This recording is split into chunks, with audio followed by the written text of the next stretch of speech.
Welcome back to another live stream. We've got Mike Radzicki, Steve Keynes with us today. We're going to talk about the Jon Stewart controversy.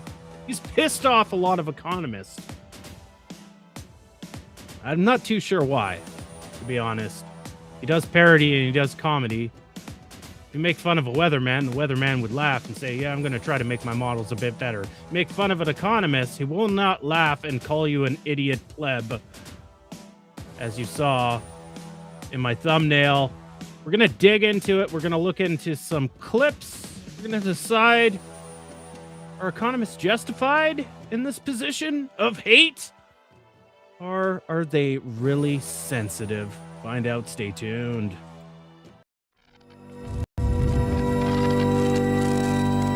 You are now relearning economics.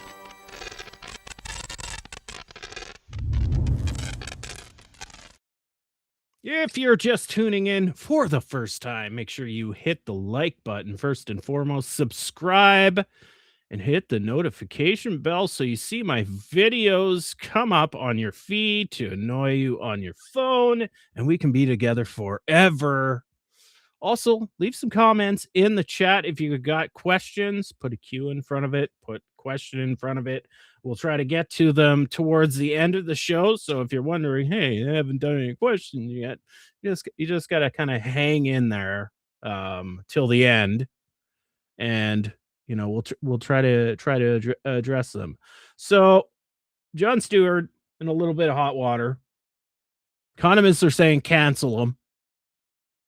You know, it's a crazy world we live in if economists are saying cancel people. So I'm going to play a couple clips.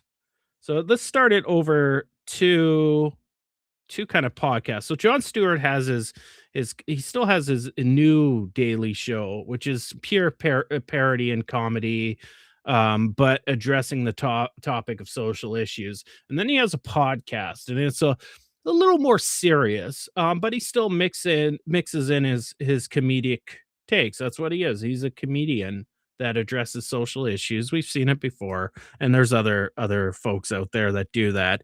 And obviously, sometimes it can ruffle some feathers.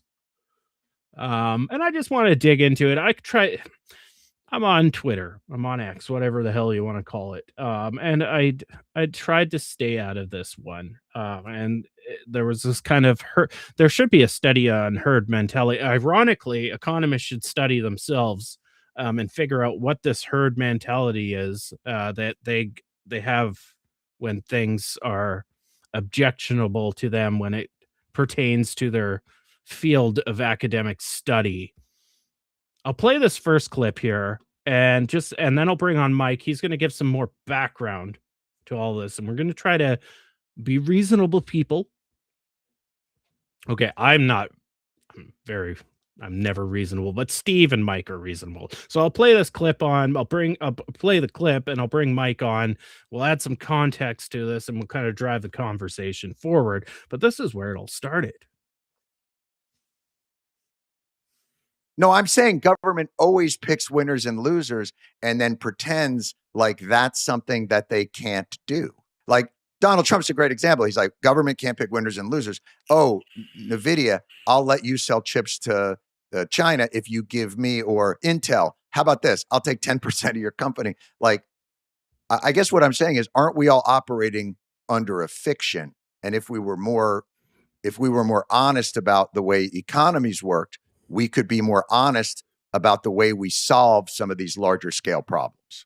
So I think, okay, you're skipping one step ahead. I don't want to do that. Take me back. Take me back. In a world where we don't know any of the people in any of the companies, so we're back in the world of inside an economist's head. Oh boy. We just there are firms and there are people, and there's something people are doing that causes harm to others. The solution to that all economists agree to is put a price on that bad and then let the market clear, and the people who produce bads will suffer, And if they're poor, they'll suffer more, but that's true of all policies. That part is uncontroversial. I'm not saying that's a world we live in. In fact, my point is Sweden. So economists don't live in the world that we live in. Okay, let's bring some context to that. Obviously, John may have made him look bad in that clip. I'm going to bring on Mike first, because Mike has some background info on that old guy yapping. And Mike, at this point in my life, he doesn't look that old to me, but go ahead. But you look a bit younger. Thank you. Tell me about this guy. Who is he? Who is this? What is his name? Well, Richard Thaler. Richard Thaler. Yeah, there is a. Go ahead. He's a Nobel Prize winner in economics. Mm-hmm. Yep. Now tell me the rest. Right. So back when I was a young economist / graduate student, there was an area called behavioral economics, which was kind of out there, was kind of heterodox even, because those economists had the audacity to look at real humans to see how they made their, of course, economic decisions, not necessarily all decisions, but economic decisions. And so they started working with psychologists to figure out, well, how do you test to see with human subjects in a controlled setting what people actually did, right? As opposed to downloading a data set from some computer and torturing, essentially survey answers with econometrics. No, we're going to find out from actual human beings how they make their economic decisions. And so they worked with psychologists to figure out how to do that. Behavioral economists and psychologists disagree in the present day about some of the details, like economists don't like to use deception when they do their human experiments, and psychologists feel that's okay under certain circumstances. Behavioral economists always want to pay their subjects. They feel that they'll try harder and take the game or the activity seriously in the controlled setting. And psychologists don't, they sometimes pay people, but don't feel that's mandatory. So they've kind of diverged. But behavioral economics is essentially the application of psychology and techniques from psychology to economics. So that was when I was a student and a young economist in the 80s. That was seen as heterodox, out there, weird, because the standard training in economics, microeconomics anyway, was to assume homo economicus, meaning all economic agents were identical and they all acted as little Mr. Spocks. They solved constrained optimization problems, presumably in their heads, their model heads. They maximize their utility subject to a budget constraint. They maximize profits or minimize costs subject to constraints in a company, and so forth. And that was seen as physics-like in that these are the laws of the economic universe, and they hold over time and space. They're not subject to the whimsy of Johnny or Sally and what have you. Well, over time, since then, over the last 40 years, behavioral economics and its brother, experimental economics, where you literally go into the lab with human subjects and conduct these experiments, has become a very much a mainstream part of the economics profession. It probably started with Herbert Simon and his concept of satisficing from Carnegie Mellon, and it progressed to Daniel Kahneman and Tversky, and then to somebody like Dick Thaler, the person in the interview being interviewed by Jon Stewart. In fact, I think Dick Thaler worked for some time with Kahneman and Tversky, who were psychologists. So it's much more of a mainstream thing today. By the way, the Homo economicus from microeconomics morphed then in the 70s and 80s into rational expectations, macroeconomics, and this effort to bring in micro foundations to macroeconomics. Another Nobel sidebar, but related, is that several years ago, the Nobel Committee gave the Nobel Prize to two different financial economists, Bob Shiller and Eugene Fama. And Fama presented sort of the rational market hypothesis to the financial markets, and Schiller presented a behavioral version. They both are advisors to hedge funds, and you could see the Nobel Committee did that purposely to put the two competing rational economic man versus flawed economic human beings in the same Nobel. So behavioral economists like Dick Thaler will look to see what do people do when they make their economic decisions. So they will anchor and adjust. They will have asymmetric preferences. That is, they'll attach more value or satisfaction to not having a loss than they do to having the same dollar amount of a win. For example, they're present biased. Hey, I can smoke now because if there's any problem, that's going to be 50 years from now, and they'll have a fix for it then. So they identify these things that people do when they make their decisions in the real world, particularly economic decisions, particularly uncertain economic decisions. Can you say Keynes? And they try and uncover that from human subjects in a controlled setting. And then they look at traditional theory and they say, where does our findings egregiously conflict with traditional theory? And when is traditional theory like kind of okay? And then they start assembling policies based on their findings. So Dick Thaler, among the things he's famous for is answer the question, how do you get people to save more for their retirement? And the finding was that, well, they won't save more from their current pay, their current income, but they will save more from a raise or a bonus. And so you should get them, incentivize them to save more out of that. And that comes directly from a behavioral economics finding. So to sum up, Thaler is, although behavioral economics is much more mainstream today, it at one point was thought to be kind of out there. And those folks do try to figure out what do people do in the real world when they make their real economic decisions. So I would not classify it as traditionally like neoclassical economics or what have you. Final point. I'm not entirely sure how economists were being evaluated by Jon Stewart about the government picking winners and losers and then denying it and what have you. You'd be hard pressed to find any economist to say, here's my theoretical world. And yes, the real world conforms to this. There's a whole area called industrial organization that looks at concentration ratios and when the antitrust division has to get involved because there's monopolies and oligopolies and what have you. That is a standard part of economics education. So economists, even neoclassicals, are familiar that the real world diverges from the theoretical world. Final question. So why then do economists sort of cling bitterly to this theoretical world? I don't know for sure, but I'll offer some speculation. And that is, as an undergraduate, I was in economics. You just regurgitate whatever you're taught. You don't know any better. You come out of high school, you go into econ. It's about the economy. Cool. You spit back whatever you're taught from the textbooks or what have you from the blackboard, and you get A's. And then you say, hey, I'm good at this. I'm going to go to grad school, right? In grad school, you're not only taught the material, you're socialized into the profession. That's a big part of becoming an economist. It's not just that you had econ classes, and it also has something to do with you're doing original research in economics, but it also, you're socialized. You meet other economists. You're taught how you succeed in the profession and what holds you back. And you learn very quickly from the senior people to get your work recognized, read published. Here's how you do it, right?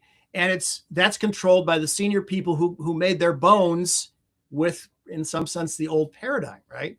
So you quickly learn, if I want to be a professional economist and survive and prosper and maybe get a government job and chair the Fed or whatever, here's how you do it, right?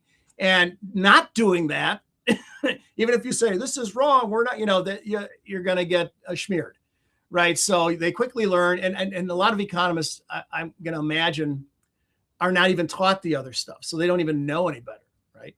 And then people bristle when you criticize house painters. If they don't like, you ever tried being on a ladder? They get. So I'm not surprised that Jon Stewart was attacked, but I think he was asking very good and legitimate. I think he genuinely wanted to know. I don't think he was, purposely agitating because he got up one morning and hated economists or something like that. So I think good for Jon Stewart.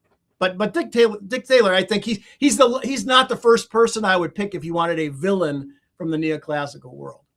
Yeah, and so again, watching it from an exterior standpoint, I only became aware of it 3 days ago when it became an issue on Twitter, and didn't pay much attention after that because I saw every economist was talking about it. So I thought, well, if economists are talking about it, it's probably not worth listening to. Well, yeah, no, So there's a lot of economist jokes, there's a lot of lawyer jokes, physician joke, a doctor, a lawyer, economist. The idea too that government claims it doesn't pick winners and losers, but really does. Of course it does. I mean, this has gone on forever. I mean, during the pandemic, the first Trump then Biden called in, Pfizer and Moderna and all these companies and said, let's crank up the research here, guys, and we'll buy so many vials of your stuff and what have you. EPA standards in the US for car emissions and going towards electric vehicles and what have you. This happens all the time. The idea that you have a true Adam Smith free market is beyond ridiculous. And again, I don't think any even neoclassical economists doesn't know that. I'll bring on Steve. Steve, I'm going to play this second clip that I showed you guys earlier, and then I'm going to let you kind of weigh in on this current situation, because I imagine you've got an opinion as well. And I want to really me having an opinion. How rare! Yeah, okay. I want to try to put as much fair context around this for both economists and Jon Stewart as possible. So I'll play. This is a follow-up clip of his next guest that he had the following week, and he went on a rant. We'll see here about how he felt he was being attacked by economists, which is kind of ironic because I think comedians are supposed to steer away from that when they have hecklers. They're not supposed to complain that they have hecklers. They make fun of the hecklers. Maybe he did that. Anyways, I'll play the clip and then we'll go from there. We talked to Richard Thaler last week, which, by the way, I love talking to that. I thought it was a great conversation, but there were a lot of economists that were really pissed, not at him, at me for ignorance and all kinds of other things.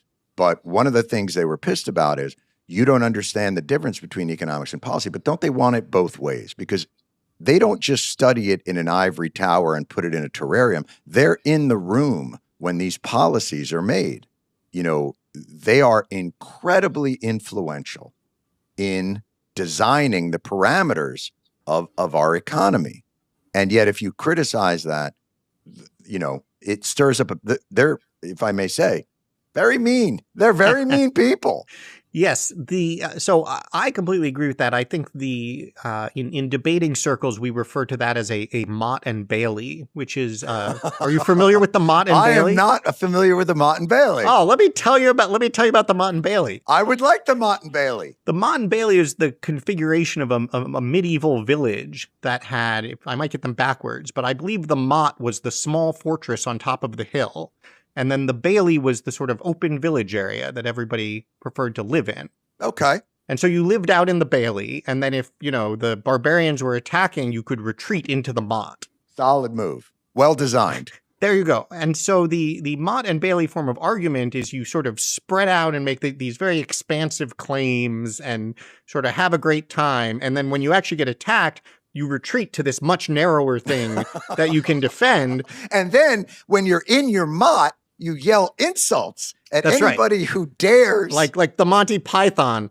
Yes. And then, but as importantly, as soon as the attackers have gone, all right, fine, and moved on, you Yes. spread right back out again into your Bailey. Well, they've been bailing my Mott, and I don't like it, buddy.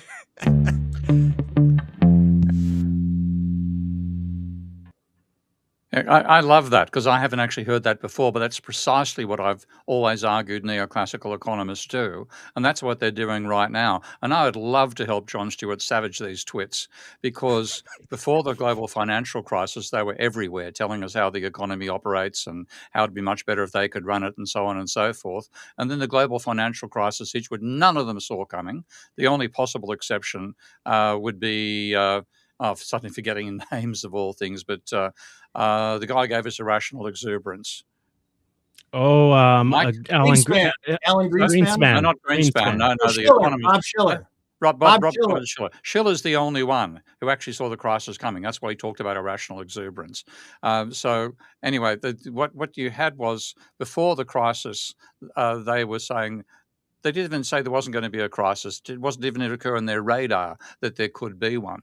And famously, Bernanke gave a report to Congress 3 weeks before the global financial crisis started, telling the Congress that the rate of economic growth in 2008 was going to be 2.75%. The actual rate was minus 2.5%. Now, it took them a while to realize they'd made the biggest mistake in history, with the possible exception of the people before the Great Depression. But they basically, they were in shock. There was a long debate. Do our models have any future? Is there any purpose to our modeling approach, et cetera, et cetera? And they were really quite obviously chastened, but they didn't give up. What they did is they retreat back into microeconomics. That's what their I forgot that their thought is micro. When they're involved in the open battle, which was that analogy, that's the village where they come out and give everybody advice how to do everything in the village. So when their village mistake fails completely, and there's a financial crisis they had no expectation of happening that suddenly makes them look like fools, they go back into the fort again and they fiddle around in microeconomics for a while, and then they wait for everybody to forget, including themselves, that they didn't see the global financial crisis coming, and they come out and begin being fucking arrogant again at everybody, including John Stewart there. So I'm absolutely on Stewart's side. These guys don't get enough pushback, and I'd like to help him take a medieval mace to them, because they are full of shit, and they have no idea that they're actually standing on shit in that fort of theirs, because the foundations of their whole approach to economics is completely rotten, and the last people who should be arrogant about any other area of intellectual exercise whatsoever, including comedy. Yeah, That's not an opinion.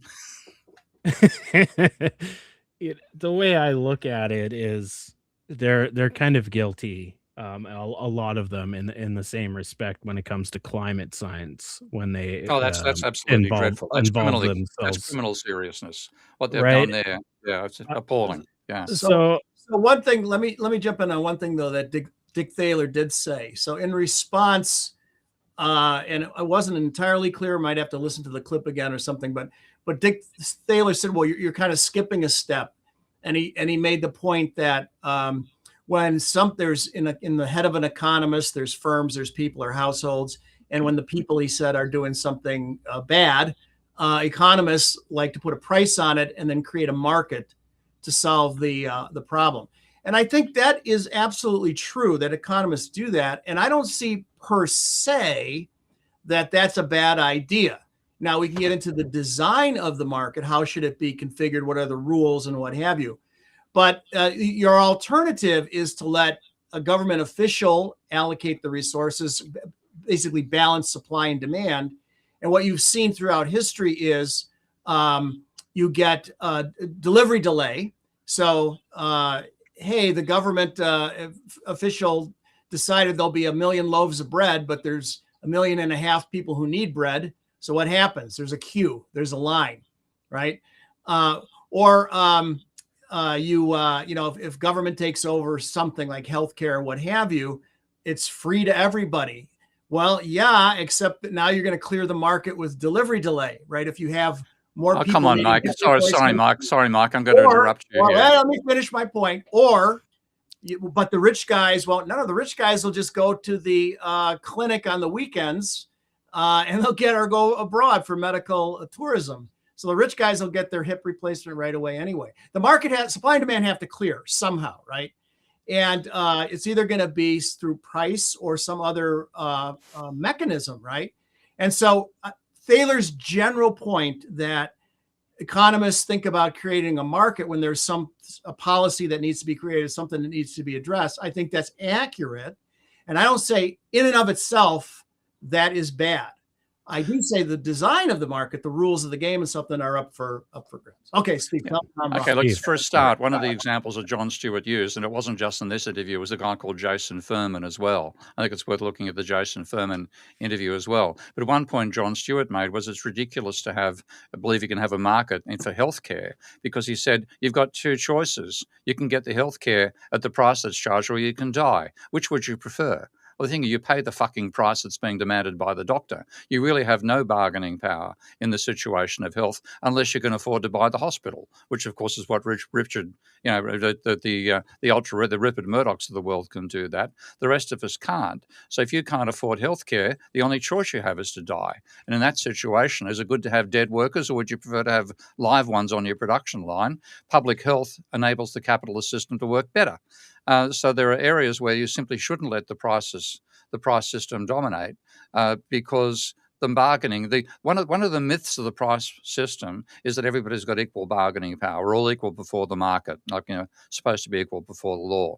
But if you have something like health or education, where it's absolutely critical to get one or the other to have any chance, one of living, the other of having a decent income, and you don't have that income, then you basically either die or you remain stupid.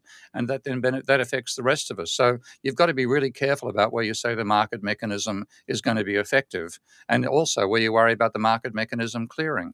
And this is one thing that economic researchers found that economists therefore then ignore, is that most markets are not market clearing. The whole idea that demand and supply clear a market is a neoclassical obsession, and if you look at the empirical data, that's not what prices do at all. So I think there's a danger to fall into their way of thinking about everything. And Stewart gave him good stick over the whole idea of a market-based health system. Well, here's the thing. Health insurance which is what you're talking about, I think, doesn't really work the way insurance is supposed to be. The way insurance is supposed to work, right, is that I handle, let's say, car insurance. I don't expect to have insurance for a flat tire or changing my oil change or windshield wipers or something like that. I want it for something catastrophic. Same thing with homeowners insurance. If a tree falls or my house burns down or whatever, but I'm not going to pay for health insurance. I have a deductible, right? So for the small stuff.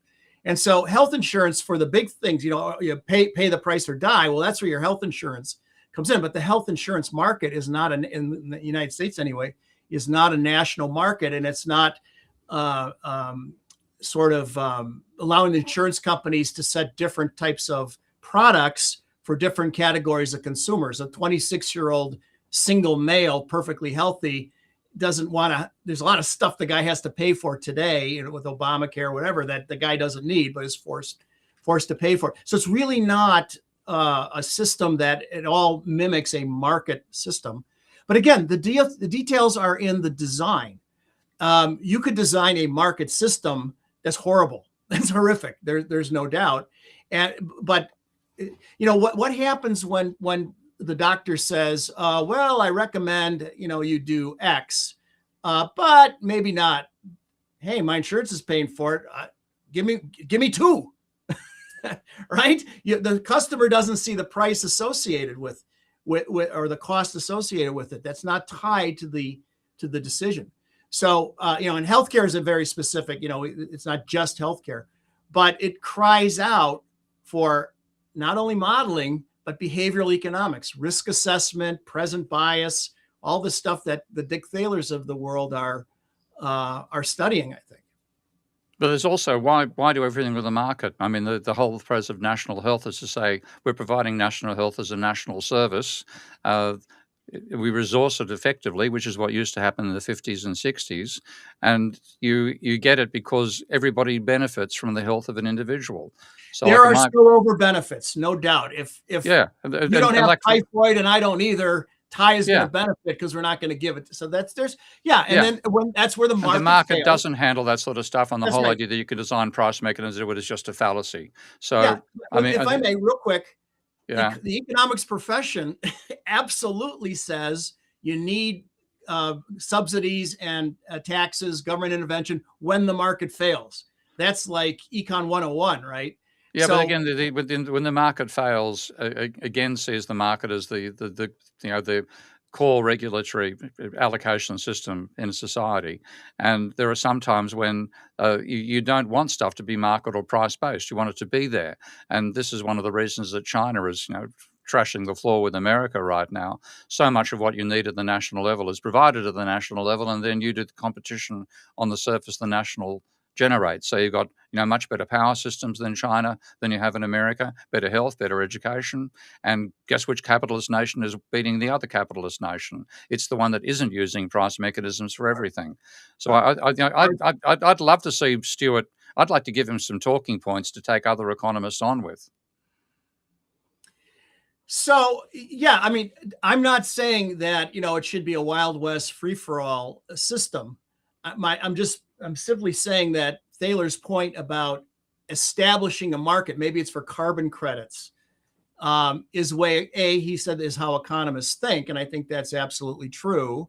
And secondly, that it can, not always, I spill over costs and benefits, it can be a good way to sort of disaggregate decision-making and let the market decide on winners and losers and what have you. So I think that's what Thaler was saying. But you're right. When you get into egregious spillover, let's say benefits, education, we all benefit when everybody else is educated as well. Health, you don't have Typhoid Mary running around infecting everybody, or COVID or whatever. National defense and what have you. Absolutely, a market probably doesn't work there. But economists have always said that. I mean, I was taught that as an undergraduate. But they never live up to it. I mean, everything they'll talk about other stuff, and then they design a market mechanism. Now they say this is an area that the market shouldn't be involved in. And like the classic for that, as you mentioned a moment ago, is global warming, because the neoclassical approach has put the right price on carbon, and Antarctica won't melt, 200 years in the future.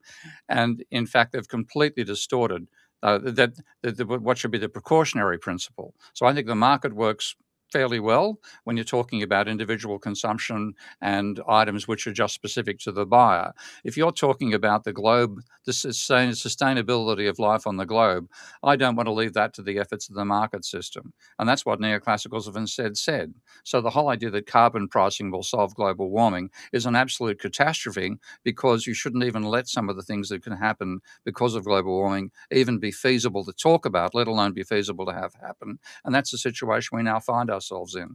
So economists are incredibly arrogant. This is the point that Stuart was making. And the funny thing is they accuse him of arrogance back. So they're mean. Yeah, they're mean, and they are. They're mean assholes. Okay? I've had plenty of time with neoclassical economists. They think I'm rude. Fuck you. I mean, I'm rude in reply to them. Okay, that's the reason I titled the first chapter of my book Debunking Economics, "No More Mr. Nice Guy." Okay, for a damn good reason, because there's been 80 years of conversation between neoclassical economists and critics over whether the neoclassical model of capital actually makes sense, whether you can actually talk about aggregate capital and so on, the rate of profit, a whole range of different issues. And we've had these great debates, and what's happened to the neoclassicals have ignored the fact that they've lost that bloody debate. They continue on anyway. So their arrogance, their unwillingness to admit they've made a mistake is just absolutely overwhelming. And we let them get away with it, and then they have this superficial understanding of their own academic area where they think they've got all the bloody answers, and they haven't even seen what the questions are yet. Well, I think there are economists who, in more modern times, he's not around anymore. John Kenneth Galbraith, for example, or that's a non-neoclassical, yeah. Who start by looking at the real system, yeah, and then building up from there, as opposed to saying, "Hey, here are the laws of the economic universe, akin to Newton's laws, that hold irrespective of time or space." and we have to just learn them and apply them to everything. Gravity works in China, India, Russia, and the United States. It works in 1605, 1705, 1805, so forth. No, you start by looking at the real world and identifying what's going on. And the world is full of price takers, but also price makers. And right away, that starts to violate the standard, Adam Smith invisible hand thing, and so forth. So, neoclassical economists do have a my objection with them is not that they learn this theoretical edifice that I had to learn as well. I remember going from memory here, this is 45 years ago. Kakutani's fixed point theorem, Brouwer's fixed point theorem, de Bruy's fixed point theorem, all proving two lines cross at a point. Yeah, I know. It was like mind-numbing how wild math. that is. Wow. Yeah. Who would ever have thought that would happen? But it was kind of, I thought, like a rite of passage. Like in one of the econometric courses, we had to prove that the area underneath a normal distribution is 1. Yeah. It was like a rite of passage. You had to convert from Cartesian coordinates to polar coordinates and back, and all these gymnastics, and equals 1, QED. So you kind of felt like it was a rite of passage that, but the idea that you can't learn the other stuff, that's the only thing you can learn. That's where I started objecting. Like, well, okay, I get it. This edifice is there and we need to be familiar with it. But how about we take a look at the other stuff? And the idea that you looked at the economy, you were a practitioner, not a theoretician. You were kind of looked down upon. Yeah. And I was like, well, I'd rather be a practitioner. Yeah. Look at the real economy, which is what interests me, not all this crazy math that, you force us to learn with a whip, And it's the wrong mathematics anyway. This is the other thing. I'm not going to say fuck fixed point theorem because they're useful in mathematics in general. But why don't they do differential equations, nonlinear systems, chaos theory, complexity, all the stuff you and I are used to? They don't even learn the basics of it. They get it dead wrong if they ever talk about it. And the thing is, you can derive a completely different approach to economics by working from that foundation, which is more realistic than theirs. So they're defending a religion. And this is why, Stuart has to wonder why they're so aggressive and why they're such nasty people. It's because you don't realize it, but you're basically telling them there's no Christ in your tabernacle. And they don't want to hear it. So they push back aggressively against that. And Stuart, when watching Stuart talking with Furman in particular, you could see points where he was really aggravated by saying, that's just unrealistic. But then Furman continues on anyway, and so they say if you don't understand our theory, you don't know economics. That's also something I'll come out with. So there's a guy he's got a wonderful Jesus Fernandez Valverde. I absolutely love the way the name rings off the tongue. And he came out saying, here are 10 things that you can look at, students, to realize that anybody who says this doesn't understand modern economics or what an equilibrium is. In other words, economics and equilibrium are identical fundamentally in their thinking.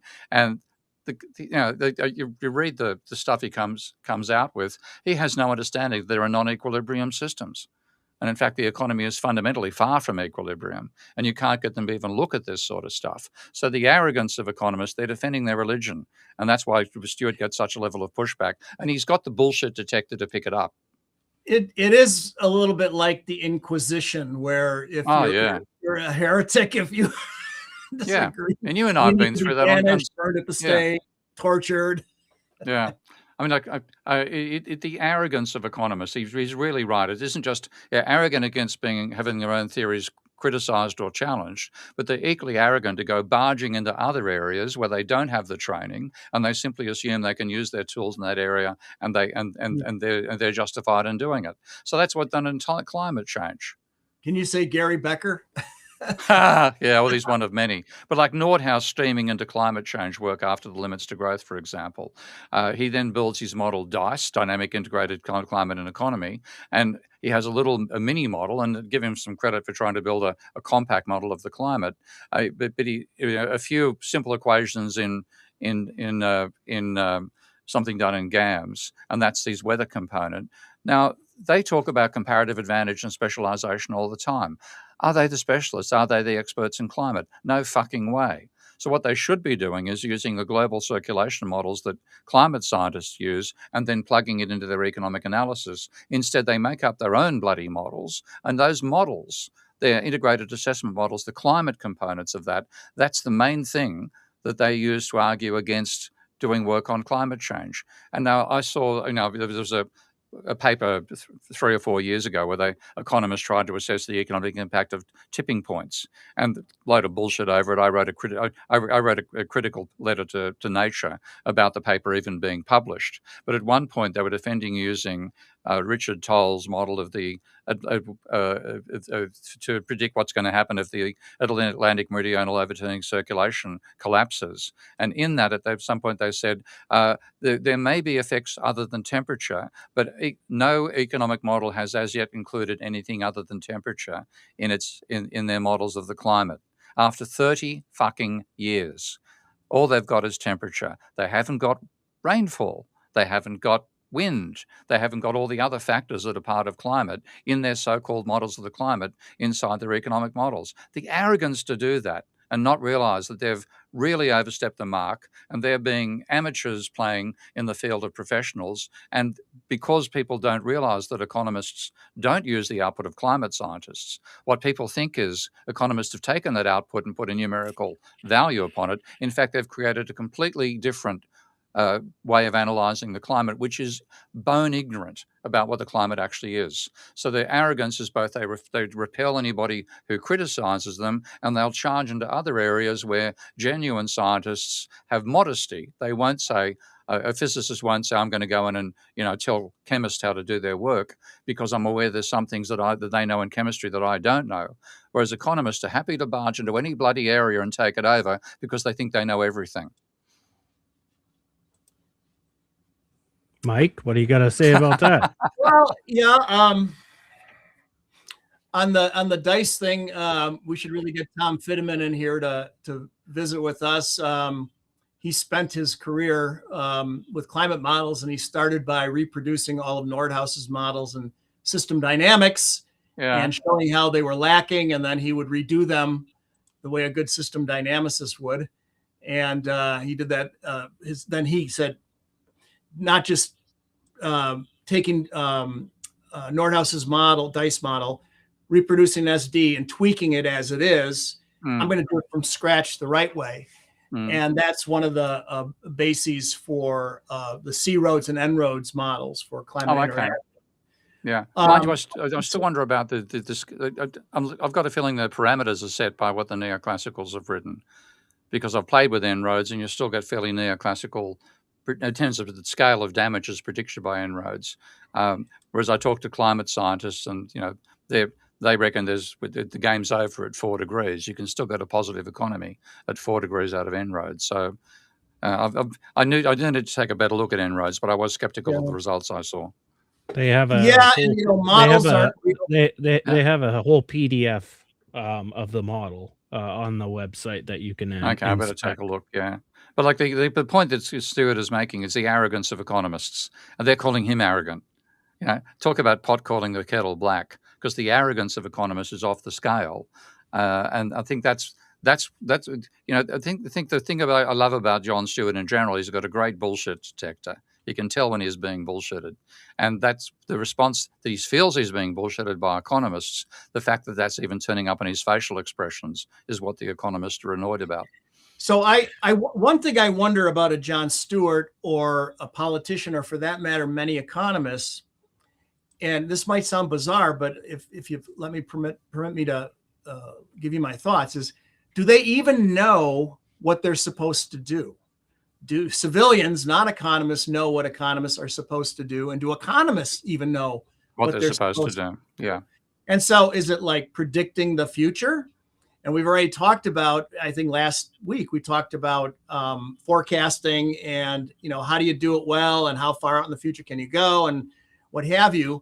I think that Forrester always, as we talked about last week, objected to that particular emphasis. And rather it was like, hey, what should you do economic modeling for? To redesign the airplane so that our economic airplane flies better, right? How should we reconfigure information flows, the structure of the system, so that we get a better flying plane? It can fly higher, faster, more fuel efficiently, quieter, carry more cargo, whatever. And there's always trade-offs to these things.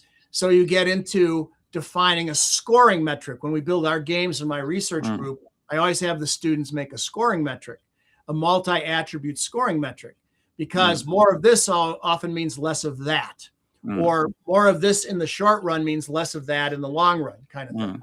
And so, if we could, the best thing that leaps to mind is the index called the Genuine Progress Indicator by GPI, redefining progress. And you can see up to about 73, real GDP and the Genuine Progress Indicator kind of were on top of one another, and then they diverged a great deal.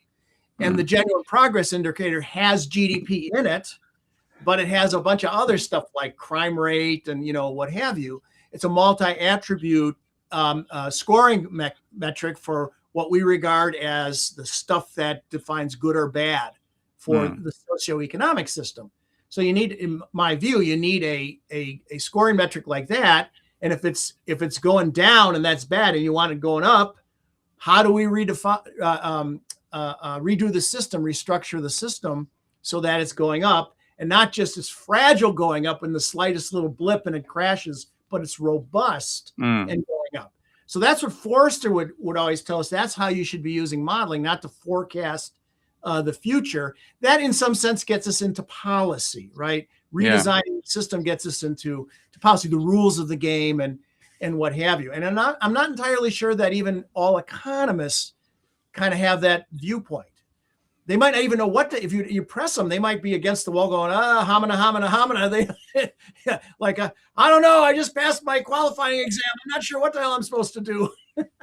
Because in my experience, that wasn't clear when I came out of graduate school. Let me ask this question.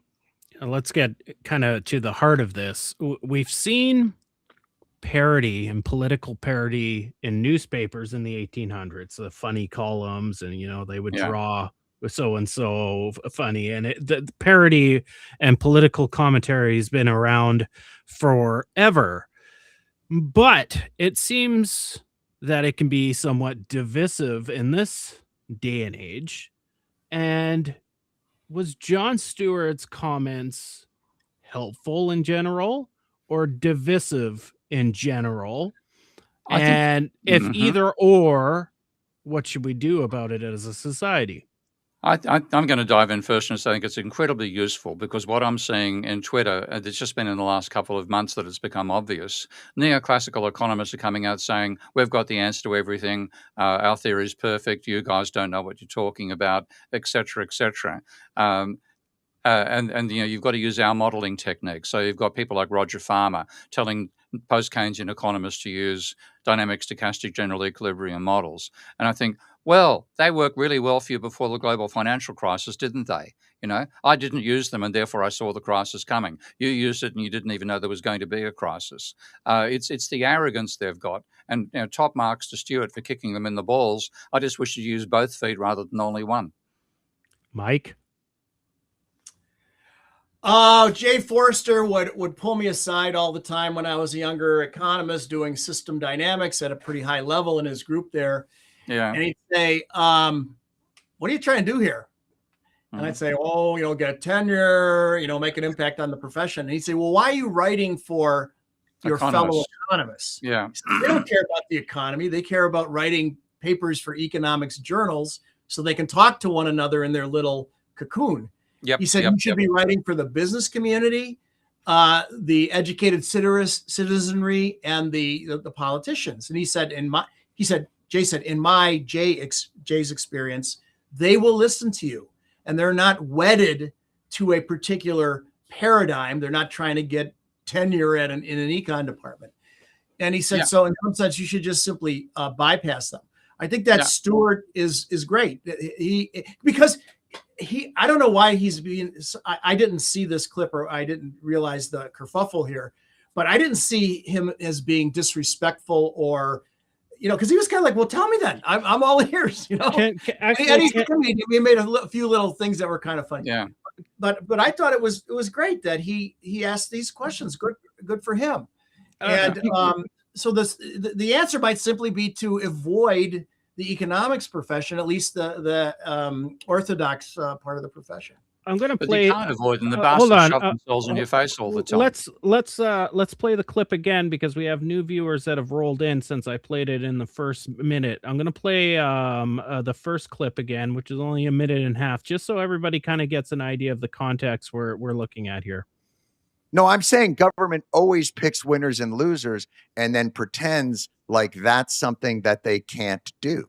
Like Donald Trump's a great example. He's like, government can't pick winners and losers. Oh, NVIDIA, I'll let you sell chips to China if you give me, or Intel, how about this? I'll take 10% of your company. Like, I guess what I'm saying is, aren't we all operating under a fiction? And if we were more honest about the way economies worked, we could be more honest about the way we solve some of these larger scale problems.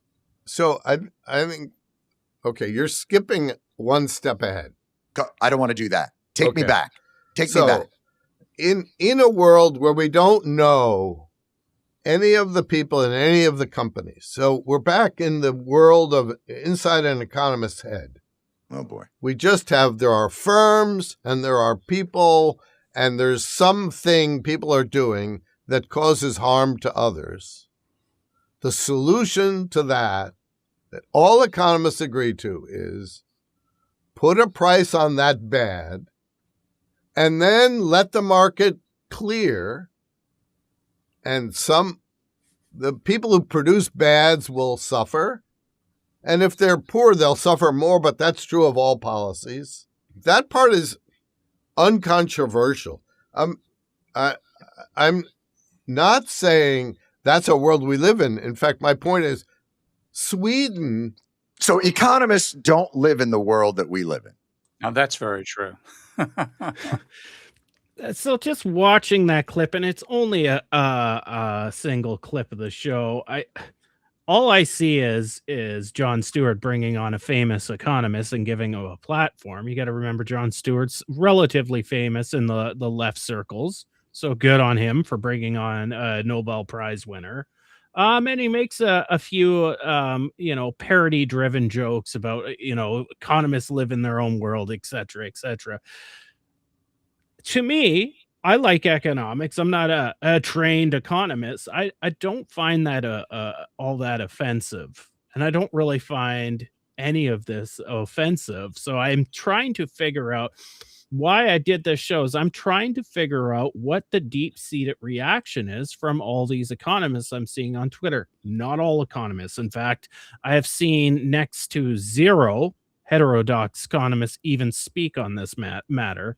So I'm trying to figure out what's going on in the brains of conventional economists so that I can understand what I'm missing from their train of thought.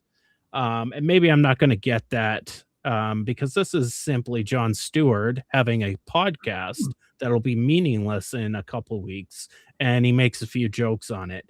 And I'm wondering, my next question is, would there be a backlash if he had said this to a physicist and question the general theory? Let's say they're having a conversation about the unification of the general theory and what's that other thing they like to do? Quantum mechanics. Quantum mechanics, right? Maybe they even got into a little bit of string theory, which is the kook of quantum mechanics. That's the cuckoo branch of quantum mechanics. Would there be the same backlash from physicists had Jon Stewart played his character, which he's doing there, where he's like, whoa, physicists are out there. They don't live in the same world I live, because they're thinking, in a certain criteria that most people don't think about. Would the same reaction happen? And if not, what does that say about economists? Well, I might dive in first on that one. And the one thing about physicists is they learn that quantum mechanics and general relativity are in conflict. That's something you learn in the first year textbooks, which you're doing physics. And so far the impossibility thus far of reconciling our theories of the small with the theory of the big. And that then means that new students, when they come in, that's one of the things that they have an ambition of ultimately being able to resolve. And equally, you look at things like string theory, that began about 50 years ago, 50 years ago, and everybody thought it would simplify the system. And in fact, what it meant was you got a far more complex system coming out of it as a result. And there's yet to be any experiment which can contradict it. Now, all this stuff is well known to physicists. They're aware, in other words, that parts of the foundations of physics are shaky. They're certainly not complete. They know there are holes. And if you challenge them, then they'll say, yes, okay, there are holes, but we're doing whatever we can to try to address them. You can mention string theory, and they'll say, yeah, you're right, we haven't got an experiment out of it yet. That is really a difficult thing, that we have a whole mass of theories of physics which can't be tested. So there's a level of fundamental awareness of the weakness of your own discipline in physics that is completely missing from economists. And that's why they're so arrogant. When you challenge them, you're challenging a belief system, and they react like a religious extremist to being challenged. They tell you to shut the fuck up. Mike, am I being so? I'll be honest here. I'm coming from the perspective where I generally confront conventional economics. I put a post out on Twitter the other day, responding to somebody, and I said, heterodox economics, in my opinion, my humble opinion, is mostly about holding the conventional side to account. It's not about, my idea will supplant your idea. Now, I'm sure people out there have that opinion, but it's more of a great mechanism to hold the standard view to account, because let's face it, economics interfaces with politics. Politics is a driver of policy, therefore it affects our lives. It's great to have mechanisms that hold it to account. So I'm coming from that perspective, but am I being too sensitive, Mike, about this, and reading that economists are being, a little bit too standoffish, and physicists wouldn't behave that way, or meteorologists wouldn't behave that way? I kind of want your thoughts, Mike, as a trained economist yourself. What are your thoughts and feelings? Feelings. All right. So, yeah, Taylor Swift does that, right? So my macro dynamics class, I start off by talking about how there are schools of thought in economics, and not all economists do economics the same way. And I put up a chart where I show the different schools of thought, and roughly there's the statist school, who believes the government should be involved in economic decisions and outcomes, and the free market school that says they're not. The free market school is not anarchist. They believe there is legitimate functions for government, but it's. And so I said, we're going to look at different explanations for things throughout the course from different schools of thought. And then, because I'm teaching at a polytechnic and nobody's an econ major, it's all kids who are physics majors and electrical engineers and whatever, they kind of say, well, that's because, you're in the social sciences, then, like, with disdain dripping from their mouths. They're taking a social science class because it's like a gym class. They have to. They don't really want to be there. They want to be in their robot lab making a freaking robot arm or something. But it is what it is. So I pull up a chart and I show them all the controversies in the natural sciences. And there's a whole friggin' list of these things, right? And so I said, it's not just in the social sciences or in economics where there's disagreement about things. There's all these areas. It's quite a long list of well-known controversies. Let me turn specifically to physics, because I love this story about Subramanian Chandrasekhar, I think. As a 19-year-old traveling from India to England in 1930, he worked out the consequences of applying relativity to white dwarf stars. His thing became known, I'm skipping some of the details. This became known as the Chandrasekhar limit. His calculations implied something radical at the time. Massive stars must collapse beyond the white dwarf stage. The collapse could lead to what we now call neutron stars or black holes. The ridicule. In 1935, he presented his results in London.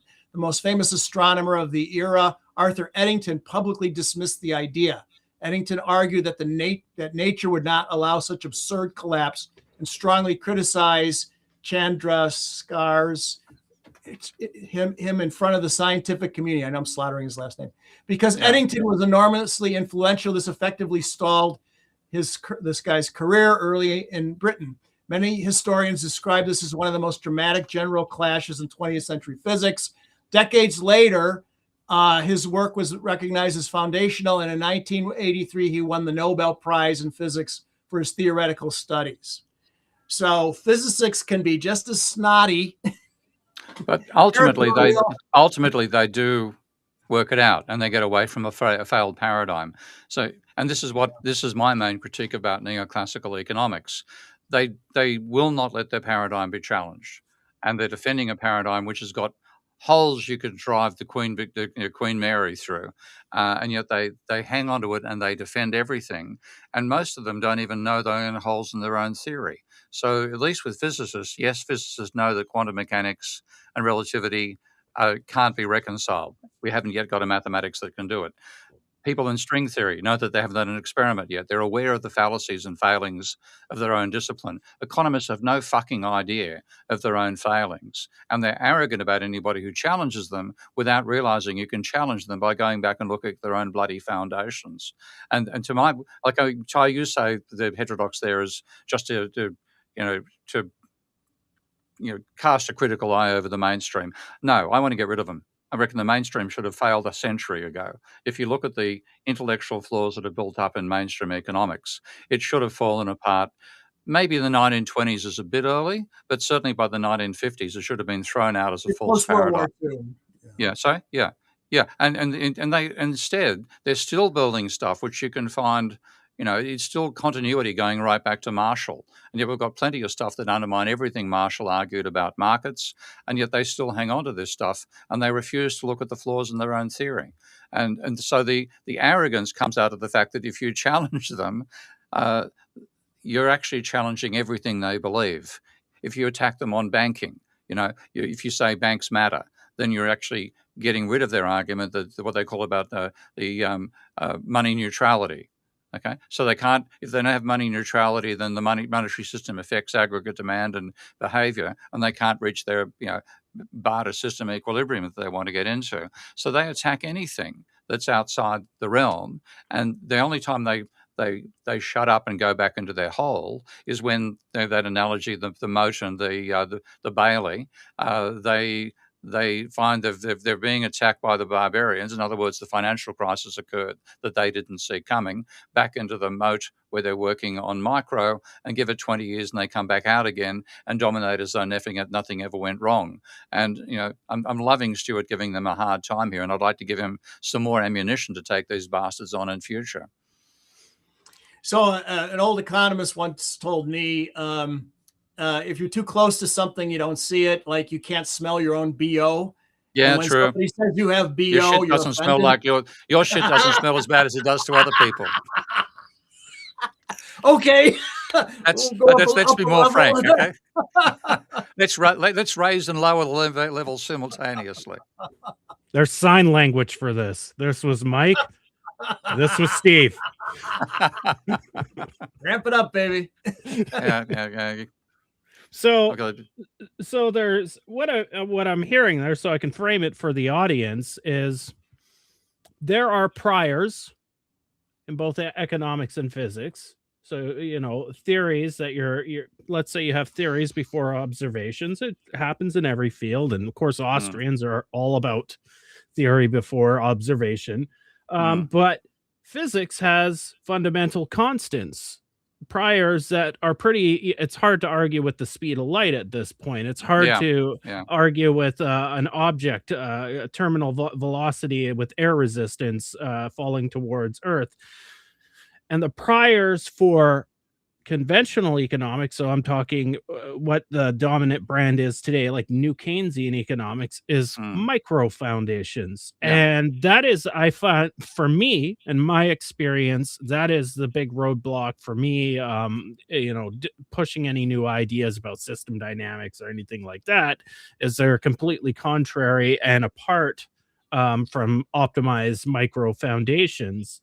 And the problem I have with that is micro foundations are nothing like a fundamental constant. There is no body of research that proves that that is an empirical reality of, the world or universe around us. And maybe that's the division, and you guys would know the division between a hard science and the social sciences is, the hard sciences do have fundamental constants, engineering as well, whereas the social sciences have soft constants that can be manipulated over time depending on whoever is the dominant branch. I think back to Sigmund Freud and his ideas, right, which would have been gospel at the time and considered fundamental to the ideas of psychology, which are generally laughed upon now.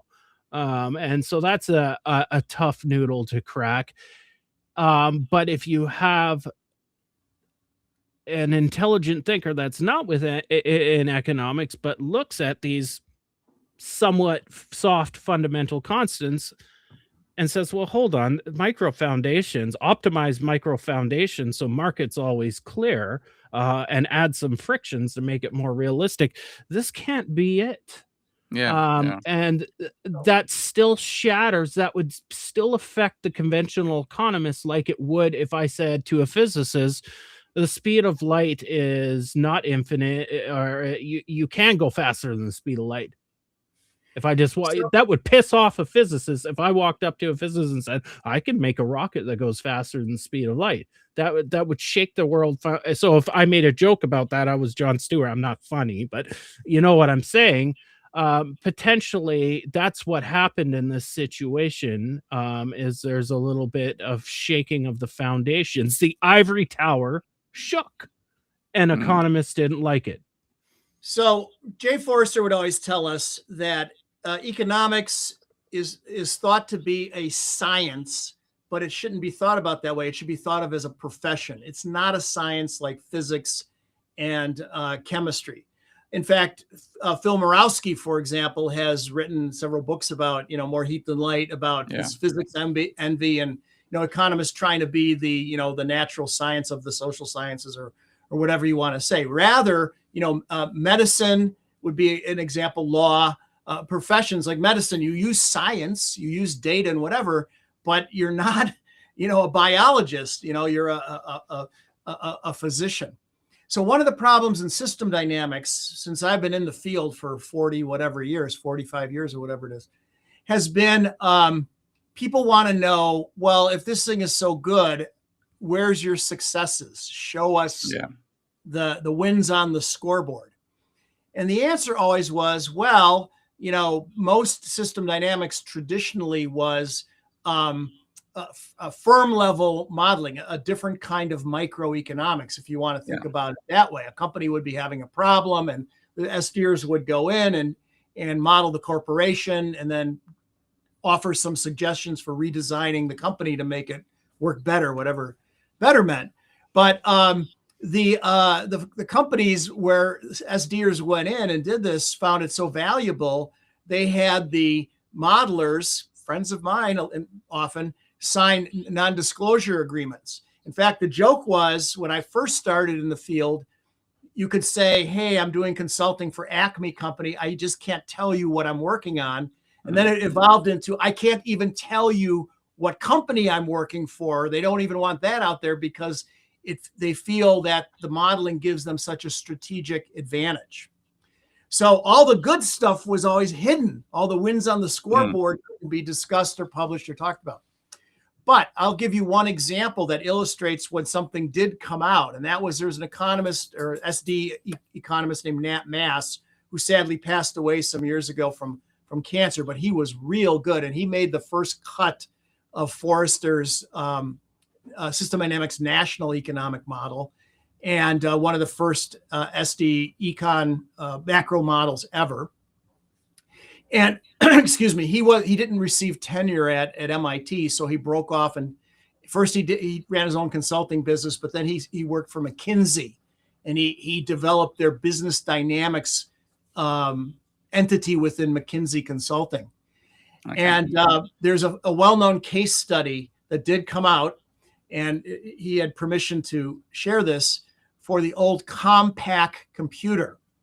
And so Compaq had a problem. They weren't like Dell, where it was built to order. You know, you'd go to Michael Dell's dorm room at the University of Texas and say, can you make me this kind of computer? And he'd go, yeah, come back in 2 weeks. And he'd build it to order. And that's what Dell always did. No, Compaq would make, 100,000 of this model and 200,000 of that model and ship it to, Best Buy or whatever electronic stores. And what would happen is they would be caught with lots of unsold machines. And so they'd have to take them back, and they were losing money like crazy. So they brought in McKinsey, and they tried everything else first besides system dynamics. And everything they tried appeared in the Harvard Business Review, was in all the textbooks in business school. There were case studies showing that it worked elsewhere, made complete logical sense. There was a whole whiteboard full of proposed strategies and changes and whatever. And they kind of went through all of them. Nothing worked. And so the story is, in desperation, they turned to system dynamics, or business dynamics, as what was called at McKinsey. And they went in, Nat Mass and his people went in, and they built a model, and they turned everything around. The model suggested changes, and the data are striking, how much they turned around Compaq computer. Of course, it's no longer, it bought Digital, and then Hewlett Packard bought Compaq, and I don't know what the hell it is now, but at one point it was a pretty big player in the market. It wasn't just marginal change, it was a complete turnaround. So, but that leaked out. That's an example of something that worked.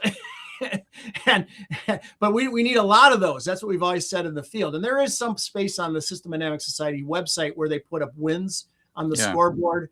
There was the U.S. Navy versus a shipbuilding company. I'm trying to remember the name of it. Litton Industries.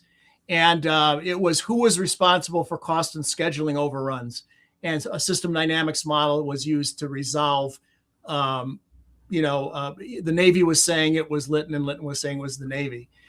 So there are wins on the scoreboard, but not enough of those, and certainly not in pure econ, where a government said, okay, we'll do what your model recommends, and everything turned around. Well, they did. I mean, there's an absolute fantastic success. I'm going to talk to him about it next week. This is Bill Clinton, when he abolished Glass-Steagall. And he was told that it'd make the financial sector work much better. And it did. We had a much better financial crisis in 2007 than we would have had if they hadn't abolished Glass-Steagall. So the wins on the board for economists are negative. Okay? And yet they're still so bloody arrogant about what they do. But I mean, with system dynamics, I know, mate, you're defending. I mean, you've come in defending system dynamics, but it's not under attack. I think that's what I wish we were using. But my point is that if we had a whole laundry list of successes, in the model, in the realm of system dynamics modeling applied to economic stuff, that we could point to, then I think we would get a lot more attention in business. But and not from economists, because economists don't want to know the system dynamics approach, as you know. I mean, the classic, and this is, most people wouldn't be aware of this, and I think you actually pointed this article out to me, Mike, so it's worth mentioning. And it was Forrester's report to his MIT management committee about what he thought of economic theory when he first read it back in the 50s. And this is actually what led to system dynamics, the failures of mainstream economics. So it's published again in the System Dynamics Review from winter of 2003. And I'm pretty certain you're the person who pointed it out to me. And he went through talking about all the shortcomings of it. And just a quick sample. Present models neglect to interrelate the flows of goods, money, information, and labour. They're all about equilibrium, not about flows. Linear equations have been used to describe a system whose essential characteristic, I believe, arise from its nonlinearities. That's still true today. Models suitable only for long-range prediction are often used with short-term influences and fluctuations admitted. This is justifiable only if the system is sufficiently linear to admit superposition, an assumption which has not been justified or defended and is probably untrue. That's still true. It says models are still formulated in terms of systems of simultaneous algebraic equations. That's what they teach kids in first year. At least they use difference equations now in DSGE, but it's still that fundamental algebraic foundation. Very often the model and its results are judged by the logic with which the model is developed out of its founding assumptions, whereas the failures probably lie in those assumptions. So all this stuff is incredibly true about the state of economics when Forrester wrote it in the 50s. It's even more true now. So the fact that these bastards are arrogant, they've got no right to be arrogant. And I think that's what Stewart's bullshit detector is picking up when he talks with them. Yeah, hence Jay's comments about, because he tried to reason with economists at the beginning. Oh, yeah, what a mistake. So at some point he said, just go around them because it's useless to try it. Yeah, and I can understand his locus quite right. And that's what we're doing to some extent as well. I mean, there's no way that I'm trying to convince neoclassical economists. I'd rather insult the shit out of them and point out to students there's a different way to do it. And people think, why did you try to persuade them? We spent 70 years trying to persuade them that their theory of capital was wrong. Samuelson conceded defeat in this. And this again, I haven't got this one handy at the moment. I'll bring it up in a moment. But we had this huge debate in the 60s over the definition of capital, initiated by the non-orthodox Raffer and co. And Samuelson dived in at one point and said, look, we're just teaching students parables here. We know that there isn't a set of isoquants that mean you have flexible amounts of labour and capital at any point in a production process. We know there are lots of fixed technologies where you've got a fixed ratio of labour to capital. But if you do a whole lot of different ones with different, like a whole lot of triangles showing different ratios of labour to capital in different industries, then the envelope of that is a smooth curve. And that's the parable we teach our students. We know that there are fixed relationships there. Then he had a go at Marx over the transformation problem. Well, Garignani took his information and applied Schraffer's logic to show that those lines weren't straight lines, they were curves. And therefore we got the re-switching debate. And that so stunned Samuelson that Samuelson actually conceded defeat in that paper. If any neoclassical economist is listening to this and doesn't believe me, take a look in the 1966 edition. I think it's a Quarterly Journal of Economics, one of the top journals, for an article called A Summing Up by Samuelson. And at the end of it, his final sentence is, and I know this by heart, he said, if any of this makes people nostalgic for the old-time parables of neoclassical thought, we must realize that scholars are not born to lead an easy existence. We must respect the facts of life. And that's the last thing they've bloody well done. And they have a go at somebody like Stewart, who's well and truly engaged in the facts of life, and insult him. They're the ones that deserve the insults. And I'm happy to provide them. Steve? Yeah, the Cambridge capital controversies, if you talk to somebody, well, you can't anymore, Jeff Harcourt, he's passed. Yeah. He would say, it's not over. Well, with an Australian accent, the bloody bastards is not over. And if you talk to the MIT people, they're like, "Oh, that's over. We won." Yeah, so, I've seen Krugman say that. Don't worry about the capital controversies. It's pointless. Old, and we won it anyway. And then, this is the final sentence from Samuelson's paper. If all this causes headaches for those nostalgic for the old-time parables of neoclassical writing, we must remind ourselves that scholars are not born to live an easy existence. We must respect and appraise the facts of life. That's the last thing these fuckers have done. And I'm glad that Stewart's dived into them.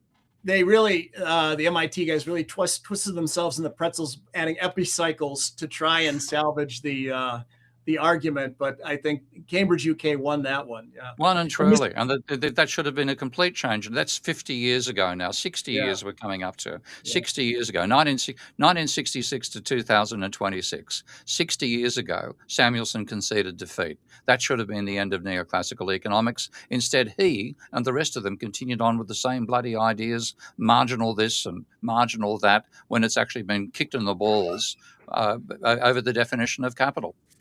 So I'm part of a Discord with a lot of, early 20-year-old undergrads. And Steve, you brought it up. And so I want to try to give some sound bites to these young folks. I try my best while I'm there, but I want you to talk about reswitching and what's all, because this is a big topic of debate among them, and the capital controversies is also seems to be a big fun Well, I'm thing glad for that 'em. it's still being debated. That's good to It's hear. At least some of the young ones are aware of it. Yeah. but right now in the group, the big topic of conversation is reswitching. And myself, I don't care about it. It doesn't mean nothing to me. It's Mm. wouldn't be in any modeling I do. But I want you to talk about it, Steve. Where it came about, what's some theories behind it, what does it conflict with, Well, in, okay. other areas? The main thing it points out is that you can't talk about a smooth transition from capital intensive to labor intensive or vice versa technologies over time, because one of the core arguments of neoclassical theory is that labor earns its marginal product, so the wage is the marginal product of labor, and capital earns its marginal product, which is the marginal product of machinery, and that explains the distribution of income. So it's a meritocracy. In other words, you get paid what you're that's the basic message that comes across. And what Schraffer did is say, and this is actually what they do is they conflate financial capital with physical capital. So obviously, financial capital, you can buy anything with financial capital. So you can convert, if you have $1 million of shares in one company, you can buy $1 million of shares in another company, and effectively you've transmitted your ownership from a particular type of physical capital to another without any loss if you sell the shares and get the same price back. So financial capital is fungible in that sense. Physical capital is not. Okay, if you build a blast furnace and you want to make aluminium, I'm sorry, you've got to build a different machine. You can't process aluminium using a blast furnace. So capital is dedicated to particular aluminum. Like, I thought you were getting away from those fucking Yankees down the south of you. Pronounce it like use the correct the King's English. Okay. Aluminium. That's okay. Okay. So, that's hard to hear on the ears when you're from the States. Yeah. well, I'm glad to make some American ears need to hurt a damn sight more, because Jesus Christ, you're hurting our ears enough, so we're going to get even. Okay.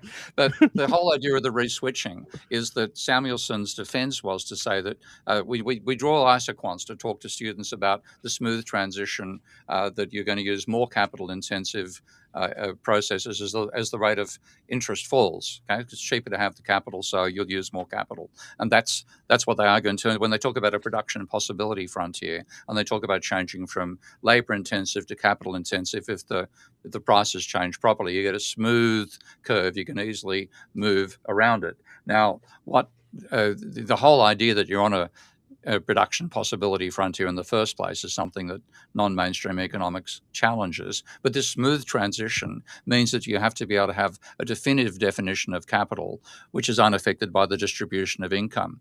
So it took me a long time to really understand what Schraffer did, but what Schraffer did in writing the production of commodities by means of commodities is work out a formula for the rate of profit depending upon the amount of labor involved in making a machine over time. And he got this expression that said there was a maximum rate of return you could get out of some particular technology. And then whether you got that depends upon bargaining between workers and capitalists. That's what Samuelson tried to challenge by saying that there are these different technologies, and as you drop the price of capital, you're going to use more capital intensive goods, so it's a nice smooth transition. Well, what Schraffer did is show that you have to be able to measure capital, but you can't measure capital by its rate of return, because the rate of return is supposed to depend on how much capital there is. There's a circularity there. Whereas with labor, if you want to measure labor's contribution to production, you can measure the pay is in dollars per hour and the output is in widgets. So you can actually differentiate the measure from the variable itself. So labor is measured in hours, and that's easy to add up different workers by the number of hours they do if you're talking in terms of unskilled labor. But how do you add machines together? So what Schaffer said, you've got to have a measuring stick that actually lets you do that. And his idea was to reduce machinery to dated labor. So you say you've got a machine this year. Well, the machine this year was created by labor last year plus machinery last year, and to get it to this year, you multiply by the uniform rate of profit, and then you've taken a machine this year and reduced it to labor the previous year plus the machine inputs, physical inputs the previous year used to make it, times the rate of profit. And then you do the same thing for the year before. So you've got a machine 2 years before, plus the labor 2 years before, again, raised to a rate of profit. So what you can finally do is define the amount of, you can accurately measure the amount of capital you've got in terms of dated labor. But then the function that does that has got a really nonlinear relationship depending upon how many years in the past the machine was actually added. And if you change the rate of profit, then you change the measurement of capital. And he showed it comprehensively. So then if you then take a look at a particular set of technologies and you say which technology you're going to use, because the amount of capital you actually measure depends upon how many years ago the inputs were the machinery inputs were made and labor inputs were made to make that machine today, you get that curved shape. And it means that at a high, let's say a high rate of profit, you're going to use technology A. You get to a medium rate of profit, you'll use technology B. And then because of these nonlinear effects, at an even lower rate, you use technology A again. So you switch from one technology to another. And what it just shows is you can't, and this is the way that it's summarized by Samuelson. And I really, if your group hasn't read this paper yet, they should. This is a summing up paper. So this is the conclusion by Samuelson. He says, pathology illuminates healthy physiology.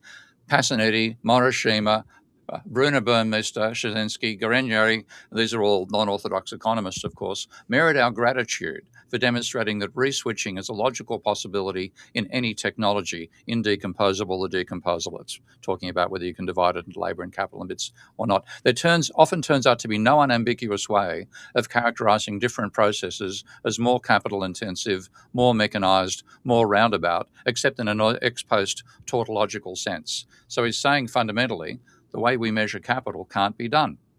And, that should have been the end of neoclassical economics at the time. But they've continued on regardless. And most of the neoclassicals, as Mike said, they think they won this debate. They lost it. Hands down, they lost it. But their theory is still alive 60 years later. That's arrogance. So Mrs. Robinson said we would measure capital by litres.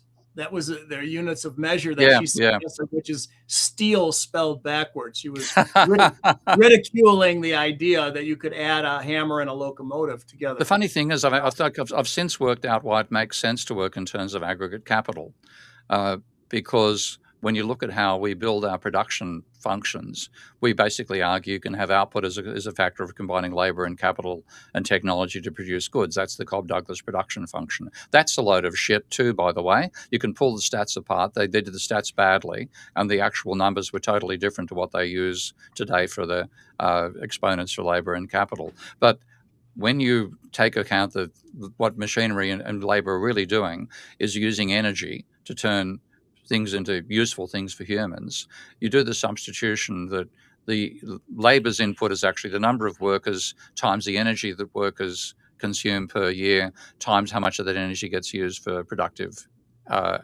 activities, and the same for machinery. So machinery's input is actually the number of machines times the energy consumed per machine per year times how much of that is turned into useful work. You do all that together and you finally find that the Leontief production function comes out as being effectively saying output is equal to the number of machines times how well machines turn energy into useful work. And that basically justifies using an aggregate measure for capital. So ironically, there's still a reason to work in terms of an aggregate measure for capital, but the neoclassical way of doing it is completely fallacious. So a couple other comments about this. That's very interesting. That one I didn't know, Steve, so that's very interesting to me. So any economist will know Schraffer's book, in which he presented what the stuff that Steve said, because it has a very unusual shape. It's narrow and very long. It would always stick out from the bookshelf at any library, so you could find it right away. So we're in the shelves again looking for ancient texts. Sorry about that. Mate, it's totally disorganized. I used to be a librarian, but those days are long gone. But anyway, it had a very unusual shape. So any econ student or economist would identify it immediately on the shelf. Schraffa's book. So Steve is right. It boils down to all this hoochie-coo boils down to the choice of production function. Do you have a constant elasticity of substitution between capital and labor? Production function like Cobb-Douglas, which is the specific instance, or the SMAC, or it's also called the CES, which is a generalization of it. In either case, there's a smooth transition between the mix of capital and labor. And if you choose to use that sort of production function and all its assumptions, why then you find out that capital is paid according to its the value of its marginal product. It's paid fairly. Same thing with labor. So if labor isn't rich relative to the capitalist, it's their own fault. It's their own fault. It's everything is fair. And if you use a Leontief production function, as Steve suggested, very different result. So it kind of boils down to you got these two simple Cobb-Douglas versus Leontief. They're kind of innocuous looking, but the whole edifice, the whole debate kind of rests on picking A or B. And there's so many areas where they're incredibly fragile, but their theory is even more fragile than their egos. And you don't see you see the fragility of the egos. They don't even know the fragility of their own theory. Well, Anwar Sheikh, as you know, showed with his humbug production function. Oh, that was wonderful work. Yeah. But they Anwar and I have had our issues, but I regard that as one of the great papers of economics. Oh, 100%. Anwar Sheikh is such a nice guy and so very humble. But his paper that's not your experience? Anwar? Yeah. We had a fucking stand-up fight in the New School about 20, 30 years ago. He's much better now, okay? And I have great respect for his work. But he didn't like me criticizing Marx, put it that way. Oh, okay. But at any rate, he's a good bloke. He's a good bloke. I agree. Yeah. His results were suppressed at the beginning. They finally got out because it contradicted the big edifice. Yeah. And so then suppress it. Don't let it be published. He did what he did with the humbug production function, by the way. People are saying how great the Cobb-Douglas production function was because they had flexible labor capital amounts, yada, yada, yada. He literally drew the word humbug on a piece of graph paper and said that I can fit the word humbug to the Cobb-Douglas production function. So what's your flexibility worth if humbug ends up being a decent definition of GDP using the Cobb-Douglas production function? Absolutely brilliant rhetoric and brilliant logic as well. I think you got that from Ebenezer Scrooge, right? And the Ebenezer Scrooge, the Christmas Carol, because you always say humbug. Yeah. Don't crunch your humbugs. Don't crunch your humbugs. Yeah. Humbugs being a lolly in the 19th century, for those who don't know. Yeah. We got to wrap this up a little bit earlier today because the Canada-Czech game, was it the Czechs today? Canada? No, it's Switzerland, so it's going to be a drumming. We're just going to smoke these guys. Olympics. It's not going to be a checkmate against the Canadians this time. Okay. We beat the Czechs yesterday, 5-0. Oh, did you? Okay. Yeah. The women's side's doing good, but we got beat 5-0 by the Americans. We won every other game. So on the women's side right now in international hockey, right now it's just America and Canada. And so that's going to be the women it's probably going to be a gold medal game between the US and Canada on the women's side. Now on the American side, it's a lot tighter. Like the Czechs have a good men's side team. Russia's obviously not participating, so they're not a factor, or they would be. Yeah. The U.S. is arguably of recent times had better teams than Team Canada, but this year we got a strong squad. So I've got to watch this hockey game. Oh yeah, fair enough. Yeah, times suck though because it's in Milan.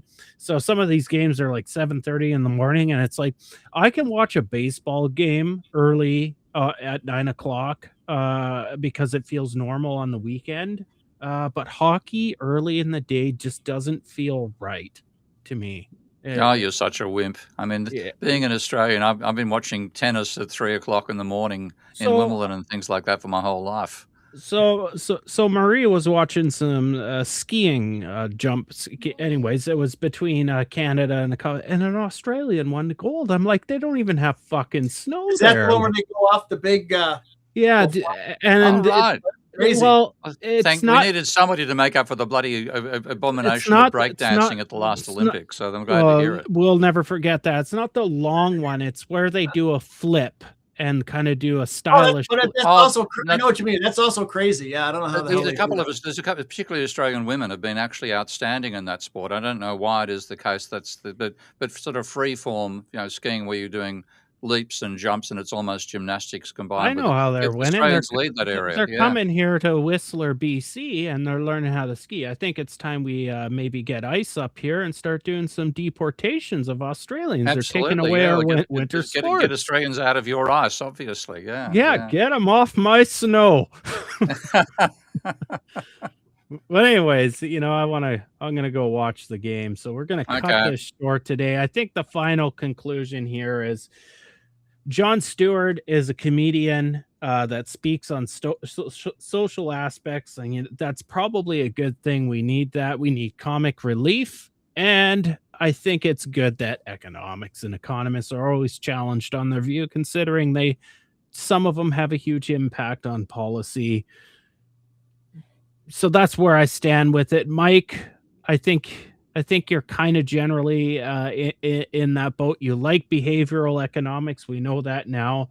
And Steve wants to have a meeting with Jon Stewart. Maybe he'll watch this with my thumbnail and he'll see this, Steve, and you can have your meeting with Jon Stewart and give him all the little secret I'd love to jabs. see him savage. I'd love to be giving him scripts to pull these bastards apart. It'd be great fun to watch their reaction. Anyways, we'll be back next week. Thanks, guys. Make sure you hit the like button, subscribe, hit the notification bell, leave comments underneath the video. I'll try to get to them if I see them. Bye-bye. Bye-bye. You are now relearning economics.